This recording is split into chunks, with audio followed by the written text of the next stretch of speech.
একজন সৈনিকের ইসলামের জন্য আত্মত্যাগের শিক্ষণীয় অসাধারণ একটি গল্প। নাম তার আব্দুল্লাহ। ঈমান ছিল তার বুক ভরা, আর ইসলামের জন্য ভালোবাসা ছিল রক্তের মতো প্রবাহমান। সে ছিল ইসলামের সৈনিক, সত্যের পথে দাঁড়ানো এক নির্ভীক যোদ্ধা। একদিন যুদ্ধের ময়দানে দাঁড়িয়ে থাকা অবস্থায় তার কাছে খবর এলো তার প্রিয় বাবা ইন্তেকাল করেছেন। সংবাদটি শুনে মুহূর্তে তার হৃদয় কেঁপে উঠল, চোখের কোণে জল জমে উঠল। বাবার স্মৃতি, শৈশবের দিন সব যেন চোখের সামনে ভেসে উঠল। সহযোদ্ধারা বলল, আব্দুল্লাহ, তুমি চাইলে বাড়ি যেতে পারো, বাবার জানাজায় থাকা তোমার অধিকার কি? আব্দুল্লাহ কিছুক্ষণ নীরব রইল, তারপর আকাশের দিকে তাকিয়ে বলল, আমার বাবা আমাকে শিখিয়েছেন ইসলাম সবকিছুর আগে। আজ যদি আমি দায়িত্ব ছেড়ে যাই, তাহলে এই উম্মাহকে কে রক্ষা করবে?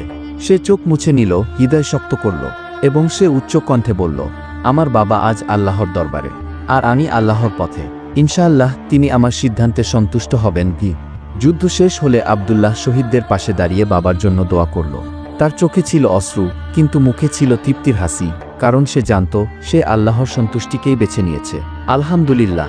এই গল্পই আমাদের শেখায়, ঈমান যখন শক্ত হয়, তখন ব্যক্তিগত কষ্ট আল্লাহর পথে উৎসর্গ হয়ে যায়। আল্লাহ আমাদের সবাইকে এমন দৃঢ় মান দান করুন।